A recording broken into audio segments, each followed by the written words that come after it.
Joining me right now is House Majority Leader Kevin McCarthy. Great to see you, Congressman. Thank you so much for joining us. Thanks for letting me join you again. So your reaction to the president's speech, what we should expect at the UN later today? I think what you're going to see from the president is strength. You're going to see that America is back, the respect from other countries. He's being strong about opioids and what drugs do to nations, tearing apart, but also the direction of where we're going with North Korea and also with Iran. I think he'll come away very positive for the next couple days. Yeah, John Bolton joined me this weekend on Sunday Morning Futures and basically said, look, if Iran doesn't change its behavior, there will be more sanctions. Is that in the cards? That is exactly in the cards, because we've got to change the direction of where they are. How can we sit down with North Korea and say they've got to end their nuclear program, but allow Iran to move forward? What did Iran do with those billions of dollars they were given? Fund terrorism around the world. If you speak to the countries in that region, they are excited with what America is doing. That region is becoming safer because of the leadership of President Trump. Meanwhile, the pushback from the left is just extraordinary. And now this Kavanaugh controversy really hits the peak. Republicans are rallying around nominee Judge Brett Kavanaugh, who says he's not going anywhere, despite these sexual assault allegations from more than 3 decades ago that could threaten his confirmation. You know, even protesters are feeling otherwise. Hackling Senator Ted Cruz last night when he was at a restaurant with his wife, shouting, "We believe survivors, we believe survivors." What's your take on this back and forth over Judge Kavanaugh? Well, I see hypocrisy in the Democrats. So there's a sitting Democrat today in Congress from California, Tony Cardenas, who was accused by a 16-year-old woman being harassed, sexually harassed, just a couple of years ago. Where is Feinstein or Pelosi on that? We've heard nothing about this. Or what about Gil Soneros, who's running to become a congressman down in Southern California, Ed Royce's old seat against Young Kim?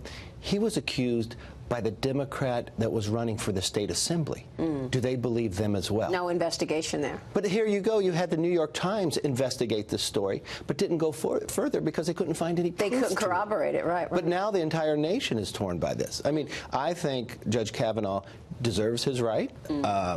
Well, we'll hear from Blasey Ford. Yeah, hear both. But when her own friends who she says were there were not, I mean, I think the American public needs to see that as well. But here we are just, 45 days away to the midterm elections, and the left does not want this president or this Congress to have any more victories. And yet we got this new Gallup poll out this morning revealing favorability toward the Republican Party, hitting a 7-year high. 45% of Americans now have a favorable view of the GOP. That's a 9-point gain from this time last year. It's the party's most positive reflection since January 2011, and also a leg up on the left, which polled at 44% favorability. Your thoughts with now 42 days to go to the midterm elections. How are you feeling going into this fight? Look, we know history is against us, but this poll shows something different. Why? It's because where the economy is today.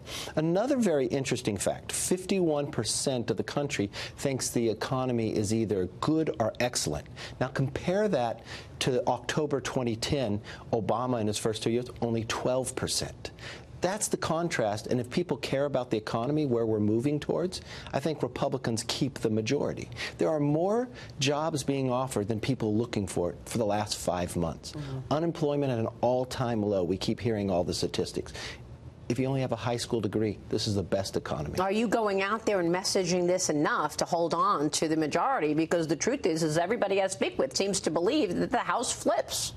You know what? If you read all the statistics, I read this one statistic out there. They also thought President Trump wouldn't be President Trump by the way. Yeah, they gave Hillary a 71% chance that she was going to win the presidency. Exact same thing. I think what they are so frustrated about is the success we had, the results we've had. And what's interesting, that 51% that think the economy is doing well, not one Democrat in the House or the Senate voted for those bills to make the economy what it is today. That's the difference, even though former President Obama wants to take credit for something he's not involved in. So hypothetically speaking, if you do hold on to the majority and you do become the Speaker of the House, I'm looking at this cover story, Washington Examiner, the man who would be Speaker. Congratulations on the cover story. What are your priorities going into that? And should you do become Speaker?